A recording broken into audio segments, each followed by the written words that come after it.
এখনও দেখেন আকাশের অবস্থা কত খারাপ, কীভাবে বিদ্যুৎ চমকাইতেছে। এই ওয়াইফাই সেই গরুগুলো বাতাসের তীব্রতা প্রচুর ছিল। ওই যে আমাদের ঘরটা, যে পাশে পুরনো ঘরটা, এটা ভেঙে গেছে প্রায়। আসসালামু আলাইকুম। বাইরে অনেক ভয়াবহ বাতাস হইতেছে।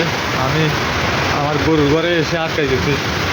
এই ঘর থেকে এখন ওই ঘরে যাইতে পারতেছি না। দেখেন কীভাবে বিদ্যুৎ চমকাইতেছে। আকাশের অবস্থা এত পরিমাণে খারাপ, কি বলবো।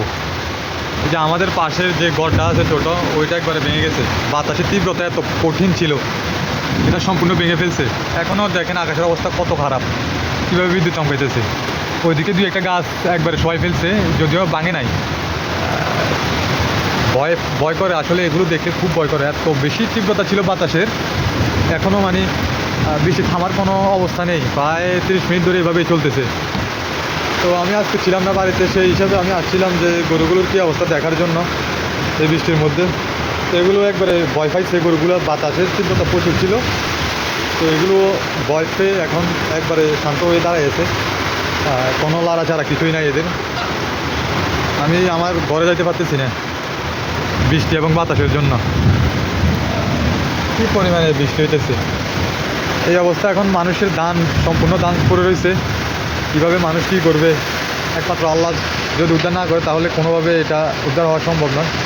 ওই যে আমাদের ঘরটা, যে পাশে পুরনো ঘরটা, এটা ভেঙে গেছে প্রায়। এখন কী করার, কিছুই করার নাই। দেখেন বৃষ্টির পানি ভিতরে পর্যন্ত আসতেছে। বাতাস এখনও কমে নাই, এখনও বাতাস কমতেছে না। কীভাবে বিদ্যুৎ চমকাইতেছে আপনারা তো দেখতে পাচ্ছেন। প্রচণ্ড বাতাস, দরজা লাগিয়ে দিচ্ছে। এই হলো অবস্থা আর কি। একলা বাড়ি হলে চারপাশের বাতাস সবগুলো এসে, যদি বাড়ি না থাকে তো একটার মধ্যে এসে পড়ে আর কি। এক বাড়িতেই বাতাস সব ইয়ে করে। তো সেই হিসাবে আমাদের একলা বাড়ি, বাতাস এসে সব ধ্বংস করে দিতেছে। দেখি গরুটার, ও যে এটাকেও বাতাস ঠিক করতে পারে নাই। চারদিকার বাড়ি না থাকায় প্রচণ্ড বাতাস, মানে বাতাসের তীব্রতা এত বেশি যে আমরা উপলব্ধি করতে পারতেছি যে কত বেশি। যাদের বাড়ি একবারে ঘন, পাশাপাশি আরও বাড়ি আছে, তারা এই বাতাসটা বুঝতে পারবে না।